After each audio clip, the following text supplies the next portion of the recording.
It's magic. I know y'all in bed. I know some of y'all in the club, but I couldn't wait. Y'all can play this joint back tomorrow. Like I said, I couldn't wait. This had to happen right now. This had to happen right now. I couldn't wait not another minute. I had to do it while my endorphins and dopamine is just going crazy. Peace. I couldn't wait another minute. Y'all know what it is. I come with the greatest narratives, the greatest reviews, the ravest reviews. He said, "We here. It was fire, right?" Oh my goodness. I got so much to talk about. It's money on the floor. Shout out to Mike. Shout out to Antoine Fuqua, Jermaine Jackson. They put money on the floor. It's all, look at it. It's all over the floor. It's everywhere. There's money everywhere. What the fuck? Oh my goodness. Let's talk about it. Thank you for the endorsement. Who that?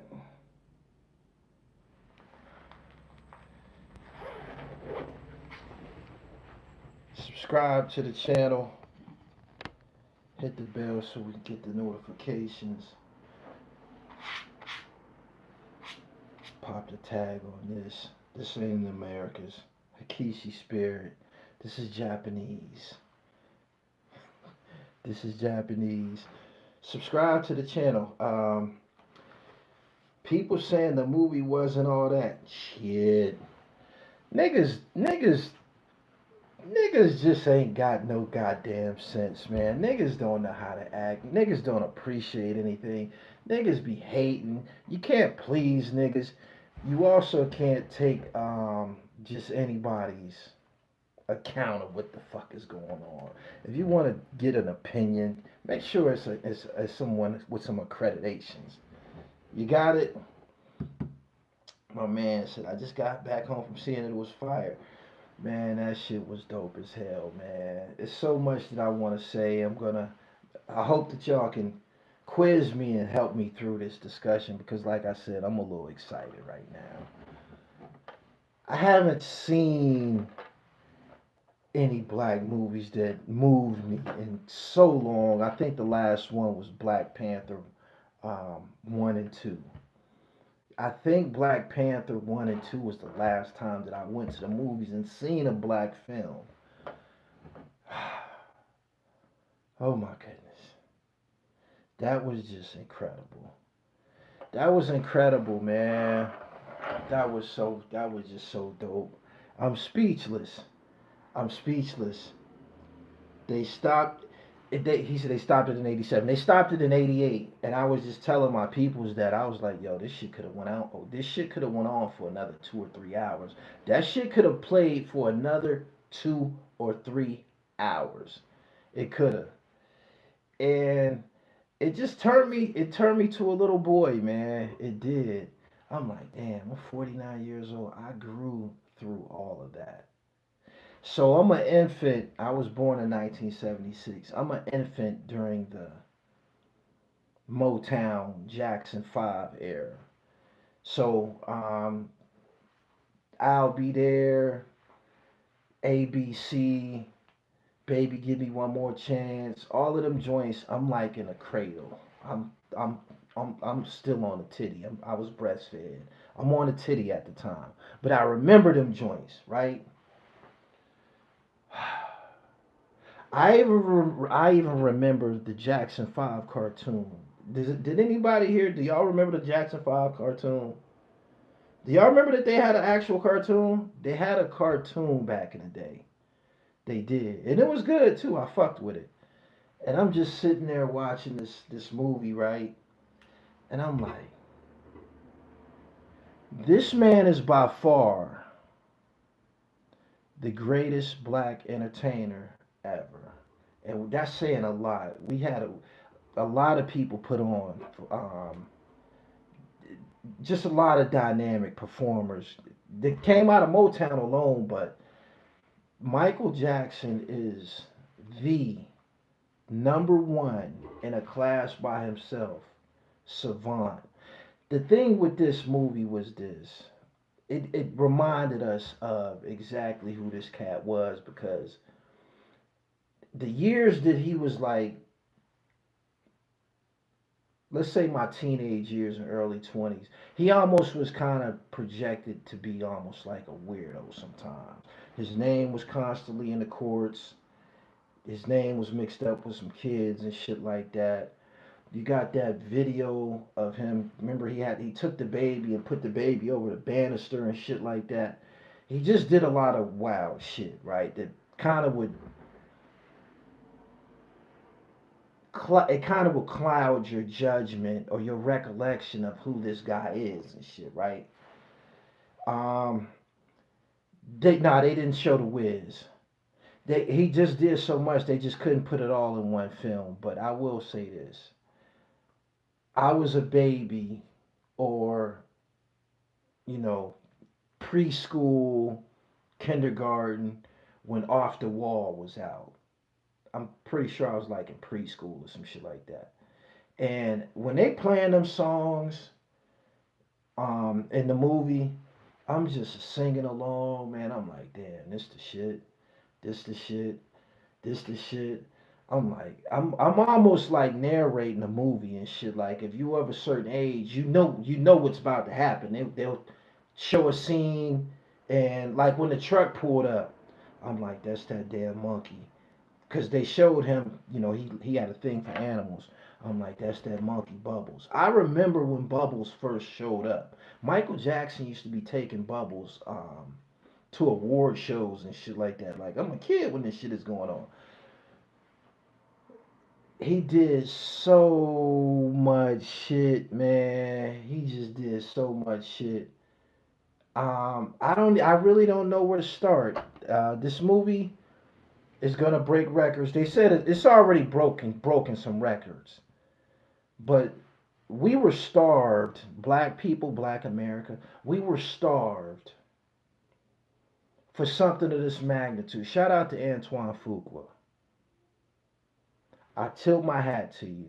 You one of the greats, right? This movie puts the whole motion picture industry on trial. What I mean by that is this. Y'all keep making these movies of these goddamn drug kingpins and these gangsters and these killers and shit like that, right? And we did so much more than that. And even the shit that we see on, the BMF series, Snowfall, we are bombarded with that bullshit. We are bombarded with that bullshit. You don't gotta show us them stories. We live that shit. We live that shit. We 100% live that shit. And it seems to be I don't know, like people seem to feel that that's all that we are worthy of, or that's all that we will pay money to see. Michael Jackson is just one artist out of the Motown umbrella. That shit they could have did that shit for Smokey Robinson. They could have did that shit for Diana Ross. They could have did that shit for Aretha Franklin. It's just so many contributions that's incredible, and the stories need to be told. Getting back to Michael Jackson, I said to myself, I said, damn, before we had anything, we had Michael Jackson. We had Michael Jackson. Before hip hop was the shit to us, before hip hop was a big thing, let's say Michael Jackson was a early form of hip hop.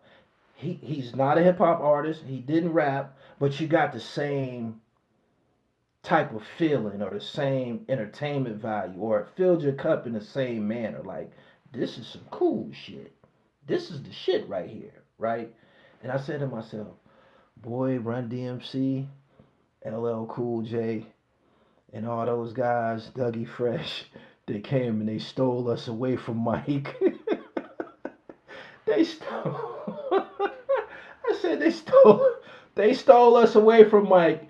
I'm telling you, because Before Run DMC and LL Cool J and all of the breakdancing and shit, niggas was running around with them white gloves on, moonwalking and dancing and shit around the house, just like Mike, just like Mike. It was nothing bigger than that shit. I'm telling you. And I'm sitting there. I'm telling my peoples. I'm like, yo, when they was showing the part about Billie Jean and Thriller and shit, I'm like, yo, I remember I watched the making of Thriller with my family, and I watched the debut of when Thriller debuted on MTV. I watched that shit, and if you my age, you watched it too. You and your family watched it too. When Thriller came out, they showed us the making of the video first. And then at like 8 o'clock, the world premiere of Thriller, Michael Jackson's new video. Like we watched the making of it, and then they premiered the shit, and it was like, wow, you know what I'm saying? And I remember vividly. I said this a million times. You know why a lot of people, my age, a lot of us know. Oh, here she come. Watch out, boy, she'll chew you up. Oh, here she comes. She's a man eater. You know why we know those songs? Why we know Huey Lewis in the News? Why we know the Doobie Brothers? Why we know chameleon? Why we know all of them joints?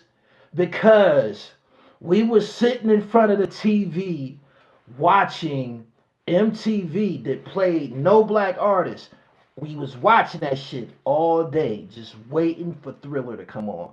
And it would come on, like, you know what I'm saying? Like you would catch it and shit. You know what I'm saying? Once it came out, you would go and cut the TV on MTV and watch Twisted Sister, Duran Duran, um, y'all know who the fuck we was watching. We was watching all that white shit. Huey Lewis in the News. Uh, I can't go for that. All of that. We was watching all of that shit.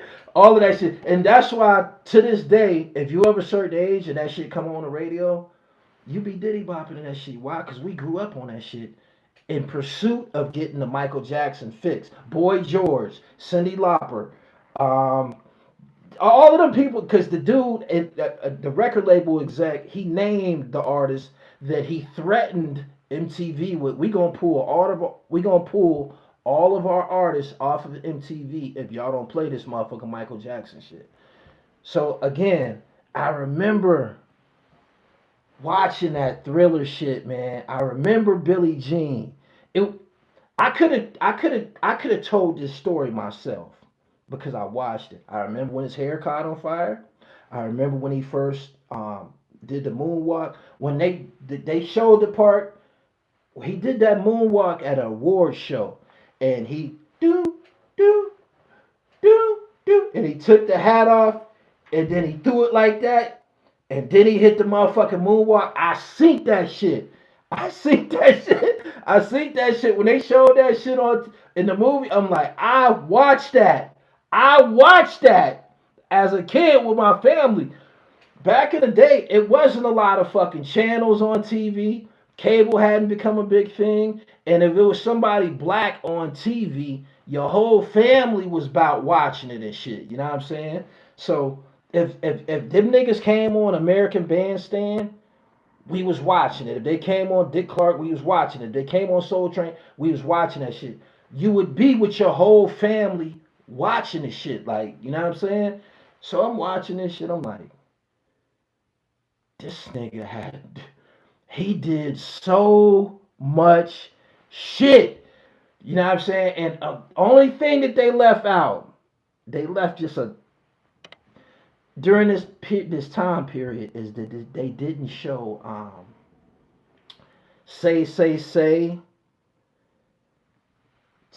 say and think think it was Ebony and Ivory. The songs with Paul McCartney, those was big songs.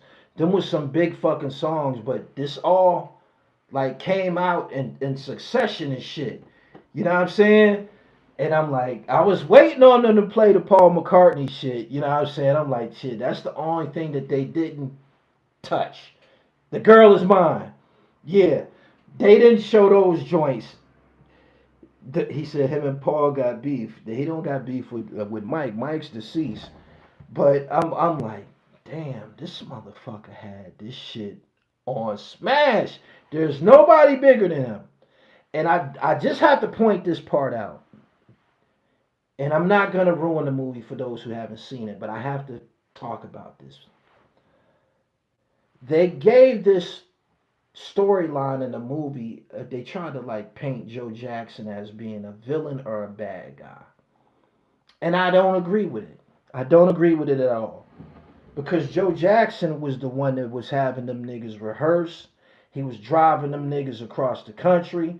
He got them niggas that fucking deal with Motown. You know what I'm saying? Like, he was telling them, yo, y'all gotta do this, or you're gonna work in a foundry for the rest of your life. You know what I'm saying? You're gonna work in a foundry for the rest of your life in Gary, Indiana. Is that the type of life that you want? Okay, get y'all ass up there and do this motherfucking rehearsal.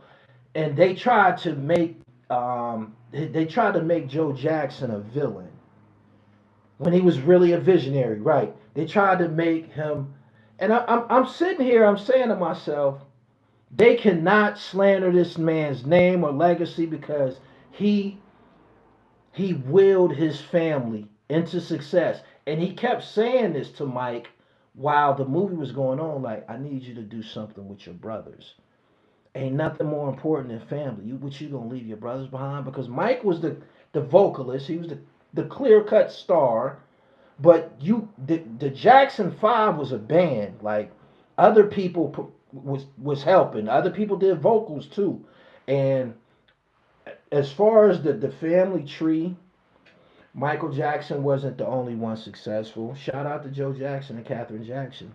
They produced a lot of talented kids.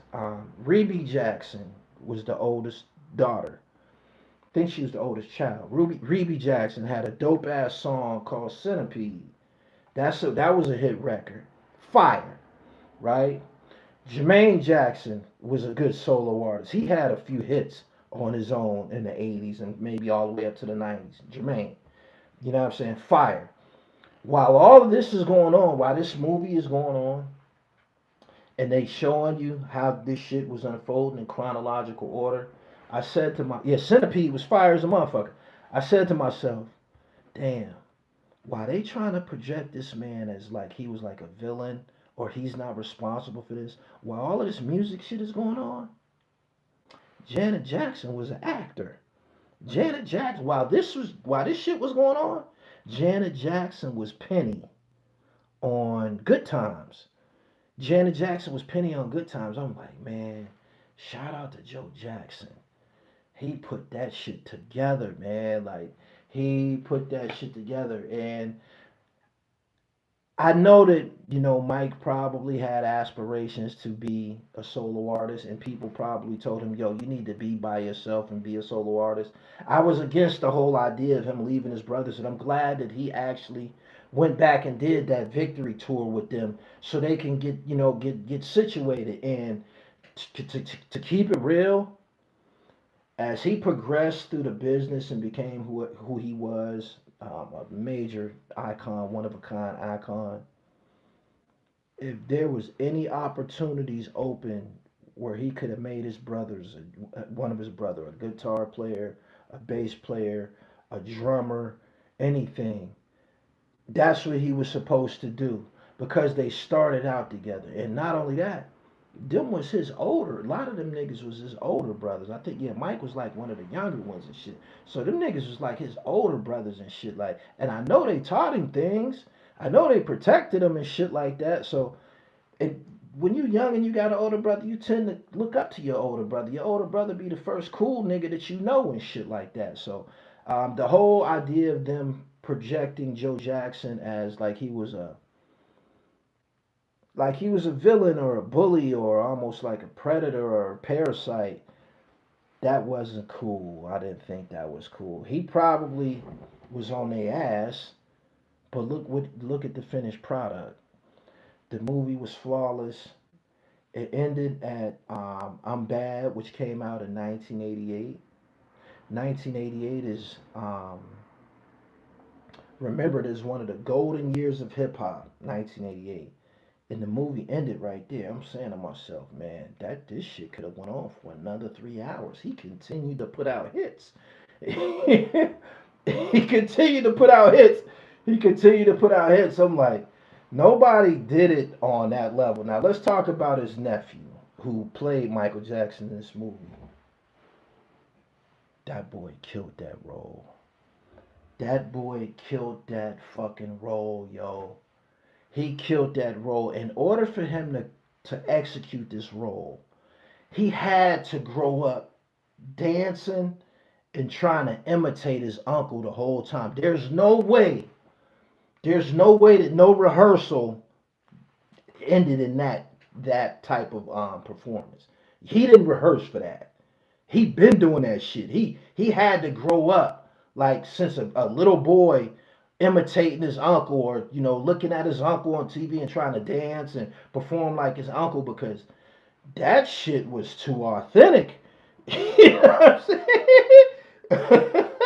that shit was too that shit was too authentic. It was. While the movie is going on, I'm Google searching shit, because when they was filming the I'm Bad scene, I mean not I'm Bad, Beat It.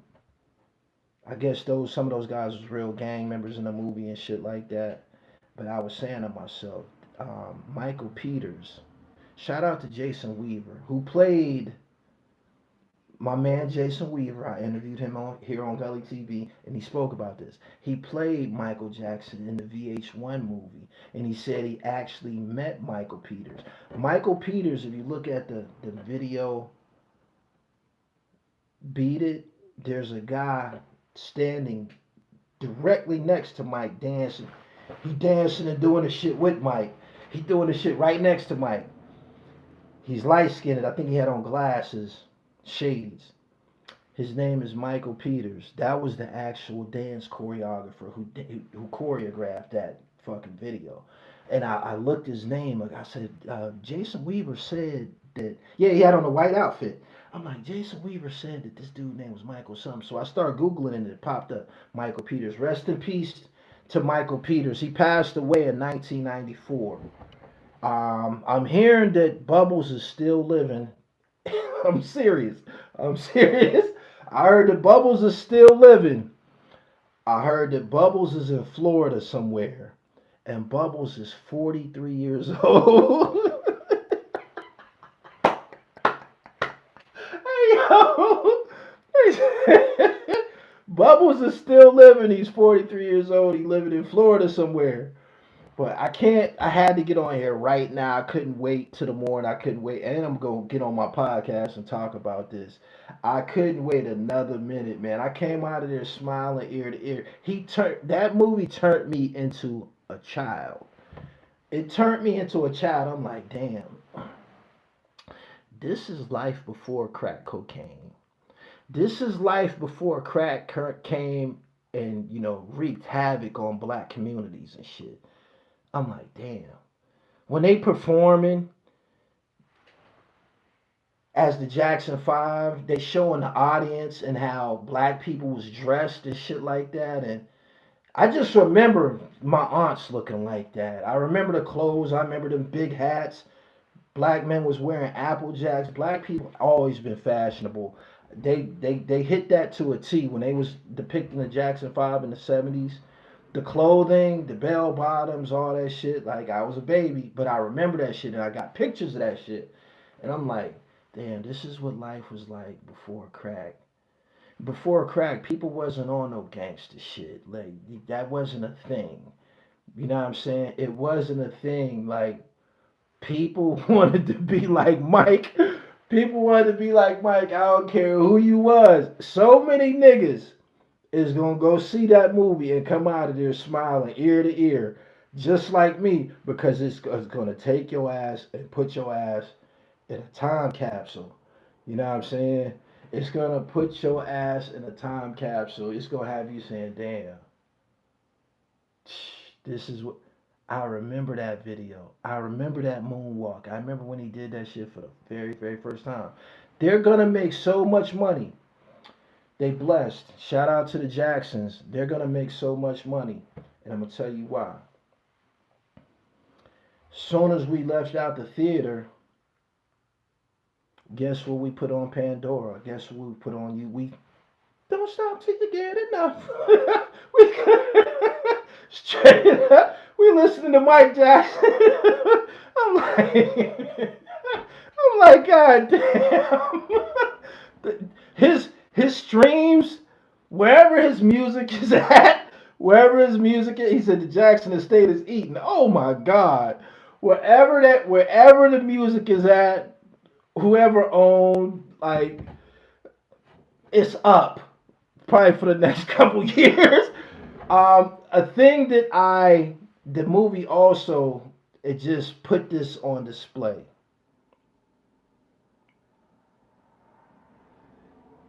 Michael Jackson was bigger than the music industry. He was. He was bigger than the industry to the point he could. The way that black people were being treated by music executives, you couldn't do that to him. He was too big. He was too big. He was too big. The best that you could do is try to partner with this nigga and shit. And I don't know where his masters at. I don't know who owned his masters. I've heard stories over the years that, you know, they killed him, or, you know, this happened and shit because they wanted his masters, or he wanted to buy this and he wanted that. I've heard so much shit, but he just definitely, he was 100% one of the very, very first franchise players. You know, he said like Jordan, Jackson, Tyson, you know what I'm saying? Precede Michael Jordan. He was just one of them anomalies who just, you had to compromise with him. There was no way around it. There was no way around it. He was just too fucking big. Just too big. He definitely bigger than the music. I hope his family got it. He said, I can't wait for the Chris Brown video. I'm glad you mentioned that because there was a portion in the early part of the movie where Michael Jackson was in front of the TV doing his little James Brown steps and shit. I'm like, yeah, he took that James Brown shit to another level and shit, right? And then I thought about all of the people who took the Michael Jackson shit and how many people Michael Jackson inspired, and I immediately started thinking about, of course, Chris Brown, Usher. I'm pretty sure New Edition early on they were probably inspired by Michael Jackson. There's probably countless others, but I'm just like, this is just unbelievable. And again, that shit could have went on for a few more hours. You couldn't contain all of that greatness in one film. This film is gonna put the movie industry on trial though, right? Because we haven't been getting anything. That's why I'm so happy right now.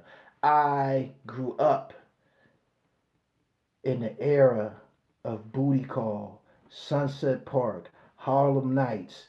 Y'all help me out. Help me out. Above the Rim. Go back before that. Lady Sings the Blues. It's just so much. I I I grew up in the era where there was just, we could literally go to the fucking movies like every week. House party. We could just literally just go to the movies every week. Fresh, Crush Groove, B Street. We could literally go to the movies every weekend and you was gonna see somebody black. He said stir crazy. You was gonna see somebody black. It was gonna be some hot shit at the movies. Um, from Menace to Society, and it's just Love Jones, Beverly Hills Cop. Have y'all noticed? Have y'all noticed that we don't get we don't get those productions anymore? I don't know what happened. We lost John Singleton. We lived off Spike Lee's films for a very, very long time. Harlem Shit, Wagner Projects. I appreciate your super chat. Boomerang, 48 Hours, The Wiz. They left The Wiz out of that. They left The Wiz out of this. Ironically, right before I actually watched this movie, I just watched something on Michael just a week ago on YouTube, you know, out of the blue. And I never knew that Michael Jackson dated Stephanie Mills. Did y'all know that? Stephanie Mills and Diana Ross kind of like had a little beef over Mike. Did y'all know that? I said, damn, Mike, I didn't know you was knocking down Stephanie. Stephanie Mills was the first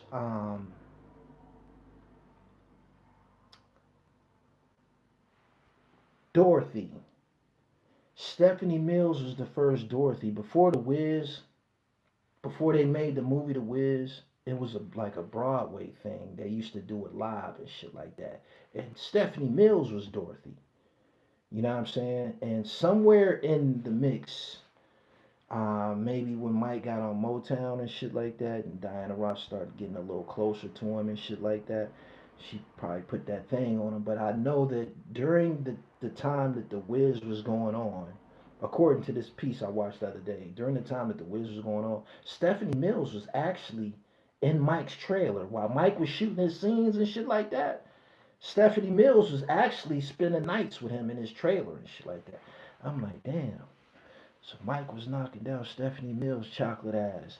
And they always try to portray Mike like Mike was, you know, a little fruity and shit. Mike got body count around here. Mike got body count around here, man. Put some respect on his name. Put some respect on the great Michael Jackson's name. Put some respect on his name. Yeah, I believe he was a young prodigy and shit at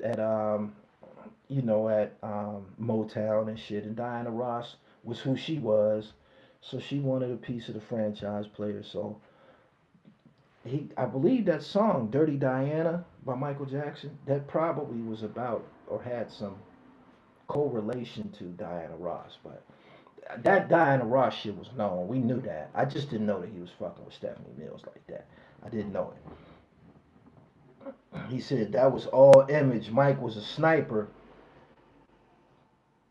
They only say that about Mike because of what Elvis' daughter said about him. Sucker shit. Mike had the swag, drip, and he could sing and dance. Liz Taylor was it in her day. Bobby Brown said Mike stole the moonwalk from him. Yeah, right. We seen the debut of that moonwalk. We seen the debut of that. As a matter of fact, I believe that somebody, maybe one of them pop locking niggas that was around Shabba-Doo, and somebody from the West Coast. I think somebody from the West Coast was the guy that actually was doing the moonwalk first. Somebody that I think that it was somebody that was around Shabba-Doo. Shabba-Doo was Ozone in the movie Breaking, and he was a pop locker and shit. He used to be around Fred Berry, who y'all know as Rerun. But one of them niggas was doing that shit first, if I'm not mistaken. And Mike kind of like picked it up and took that shit to the next level.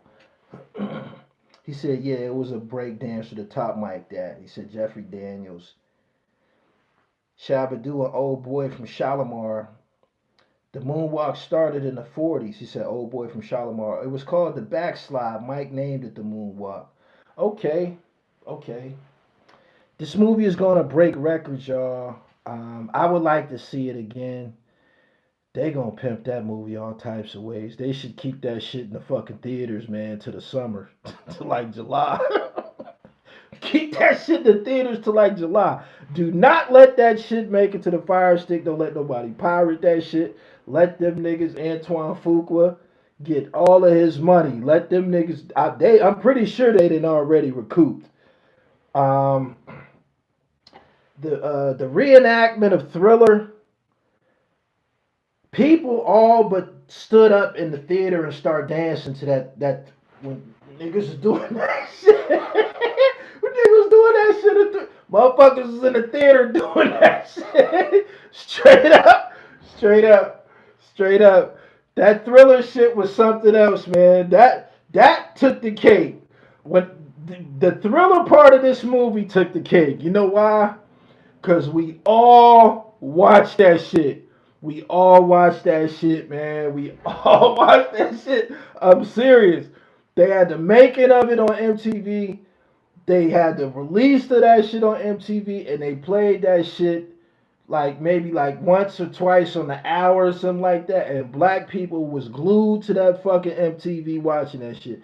There was no video sold yet, I don't think. With no Donnie Simpson popping yet.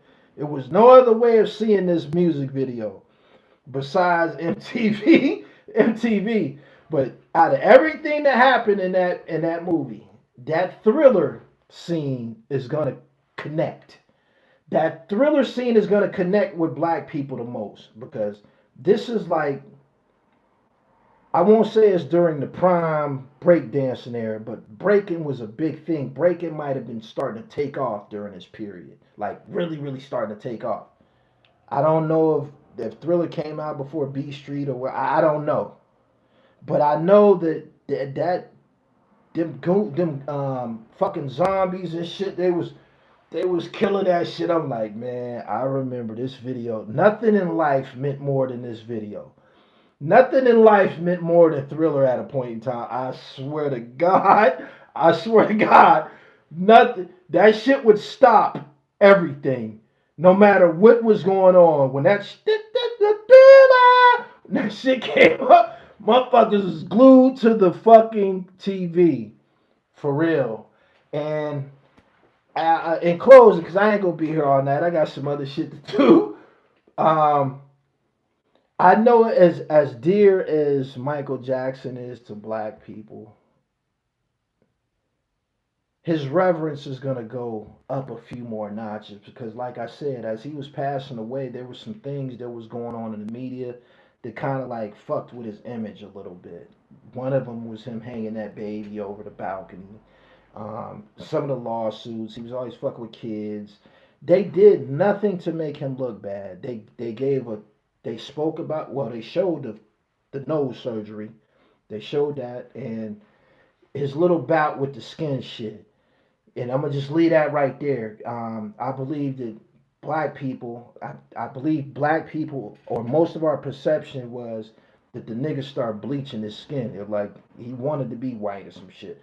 But the movie gave us a little window, like he had a little something going on with his skin and shit. And they showed it and shit, right? Aside from that, this movie is just going to remind people of greatness, and I hope that it inspires some filmmakers to say, hey, we don't got to keep making gangster movies. Fuck the BMF movie. Fuck that. You know what I'm saying? We don't got to keep making gangster movies. We don't got to keep projecting niggas as killers and drug kingpins and shit like that. There's some stories. There's so many people that could have got it might not have been on the level of Michael Jackson, but like I said, Motown alone, you could have did some Marvin Gaye shit. People would go check it out. I know it. Because we don't be getting nothing. You know what I'm saying? You could have did some you could have did Isaac Hayes, you could have did Marvin Gaye, you could have did Curtis Mayfield. Any of these people, black people gonna go and see that shit. You know why? Because we don't have nothing but the fucking Roku, that fucking Tubi shit, and nothing else. You know what I'm saying? Nothing else. Yeah, Prince.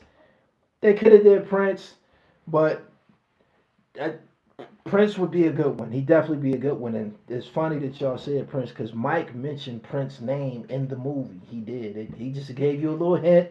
Remind everybody, yeah, me and Prince was rivals back in the day. They were. They were. They were. As a matter of fact, I think, yeah, it was. Purple Rain was better than The Wiz. So let's say that they both had movie credits back then. Michael Jackson had The Wiz, and Prince had Purple Rain. Purple Rain was a really, really good movie and shit. You know what I'm saying? So, and parts of Purple Rain was actually true. So, again, I hope that some of the filmmakers are inspired to just show some black excellence, man. Show some greatness and shit, man. Like, we go far beyond what they've been depicting us as. You know what I'm saying? Killers, Drug kingpins, drug lords, snitches, blades. You get a lot of blade imagery. Motherfuckers be making shit and showing niggas as blades and shit, or want to put niggas in dresses and shit like that. And there is some greatness attached to black people that needs to be projected, and we will support it. This this weekend is proof that people will support good cinema, and not to mention we ain't the only ones that's going to see that shit.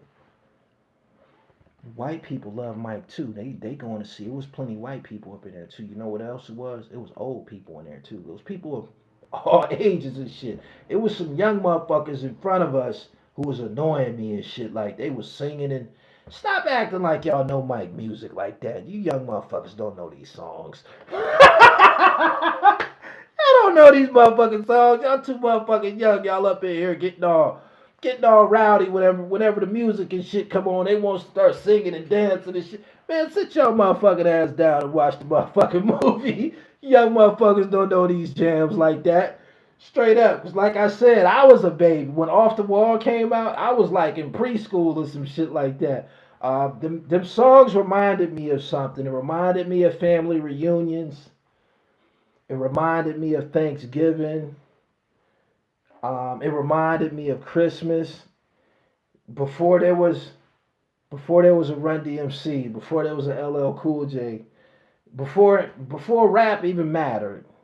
There was Michael Jackson. There was Michael Jackson, and nobody has ever been that big, ever. Not not even close. Not even close.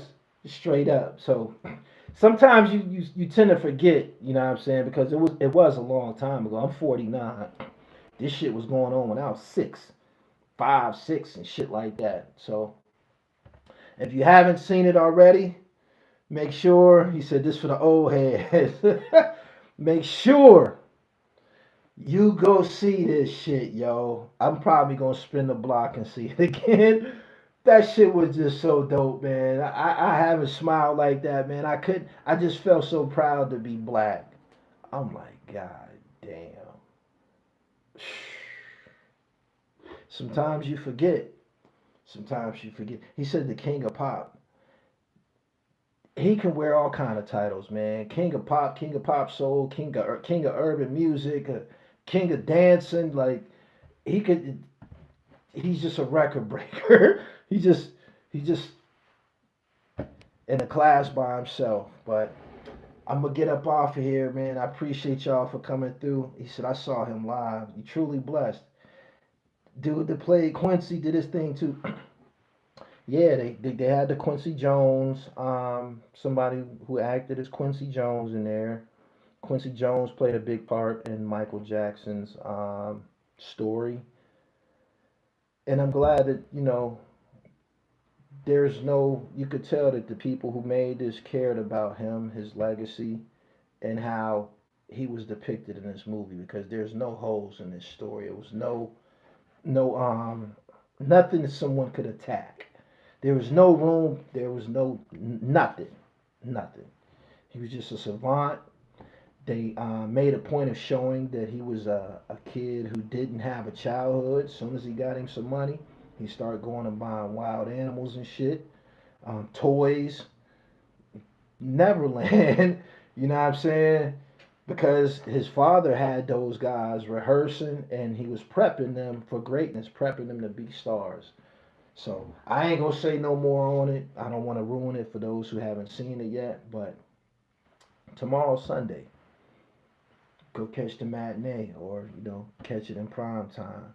It's probably gonna be a packed house, man, because that's the topic of conversation in this world right now. I don't think there's not a bigger story in entertainment than this movie. And I just I just went to the movies like a month or so ago, and I'm like, when the movies is coming on, excuse me, I was at the movies with my son. When the movies is coming on, they play the commercials and shit, and the previews of movies that's coming out. and they showed the little preview. I'm like, damn, Michael Jackson got a movie. That shit gonna be fire. I'm gonna check that out and shit. But I didn't think it was. I didn't think that it was gonna be like this. I didn't know that it was his nephew. I didn't know Antoine Fuqua directed it. I didn't know. I didn't know how many black hands was on this joint. I didn't know that. So give us our roses. Give his family his roses. And that's really all I have. Make sure y'all subscribe to the channel. Hit the bell so you get the notifications when I'm live streaming. I'm about to go to the studio. I gotta upload and put some the tags on my latest podcast episode.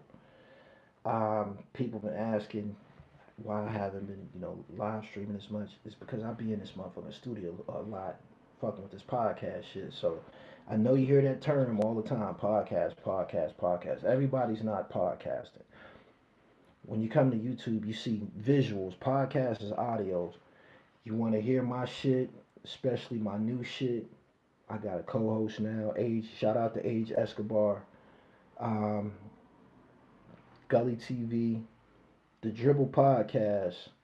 Check that out. I actually got two podcasts. I got the Dribble, which I'm on season 3, and I got the Prodium. The Prodium is my intellectual discussion platform where I be sitting down with entrepreneurs, and it's a more of a sophisticated look. But that Gully TV shit that you love, the hip hop, sports, and fashion, tune into my episode. I'm about to drop it in about 20 minutes. It's only going to take me like 20 minutes to upload. It's going to be on all streaming platforms. Um, I talk about Synthuro, who passed away. Well, he was killed in New York